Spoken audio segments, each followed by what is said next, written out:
வணக்கம். ஆகாஷ்வாணி புதுச்சேரி செய்திச் சுருக்கம் வாசிப்பவர் வாசுகி சந்திரசேகரன்.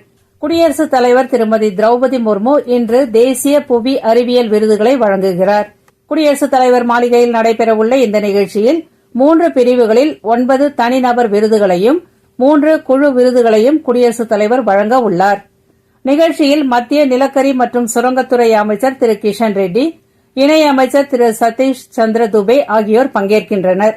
துறைமுகங்களில் பசுமை எரிசக்தியை ஊக்குவிக்க மத்திய அரசு முக்கியத்துவம் அளித்து வருவதாக மத்திய கப்பல் போக்குவரத்து துறை அமைச்சர் திரு சர்பானந்த சோனோவால் கூறியுள்ளார். பசுமை ஹைட்ரஜன் இயக்கத்தின் மூலம் துறைமுகங்களில் தூய எரிசக்திக்கான நடைமுறைகள் வலுப்படுத்தப்படும் என்றும் அவர் கூறினார். 2047ஆம் ஆண்டுக்குள் கப்பல் கட்டுமான துறையில் உலகின் முதல் 5 நாடுகளின் பட்டியலில் இந்தியா இடம்பெற வேண்டும் என்ற இலக்குடன் மத்திய அரசு செயல்பட்டு வருவதாகவும் அவர் கூறினார். தமிழகத்தில் காலாண்டு தேர்வு விடுமுறை மற்றும் ஆயுத பூஜை விடுமுறைகளையொட்டி இன்று முதல் வரும் 30ஆம் தேதி வரை 3380 சிறப்பு பேருந்துகள் இயக்க ஏற்பாடு செய்யப்பட்டுள்ளது என்றும், ஆம்னி பேருந்துகள் கூடுதல் கட்டணம் வசூலிப்பதை தடுக்க கண்காணிப்பு குழு அமைக்கப்பட்டுள்ளது என்றும் விரைவு போக்குவரத்து கழக மேலாண் இயக்குநர் திரு ஆர் மோகன் வெளியிட்டுள்ள செய்திக்குறிப்பில் கூறியுள்ளார்.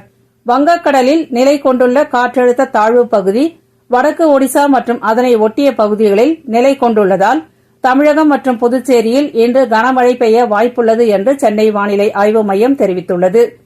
சர்வதேச துப்பாக்கி சுடுதல் சம்மேளனத்தின் ஜூனியர் உலகக்கோப்பை இறுதிப் போட்டியின் மகளிர் பிரிவில் அனுஷ்கா தாக்கூர் தங்கப்பதக்கமும், அன்ஷிகா வெள்ளிப்பதக்கமும், ஆதியா அகர்வால் வெண்கலப் பதக்கமும் வென்றனர். இத்துடன் இந்த செய்திச் சுருக்கம் நிறைவு பெறுகிறது.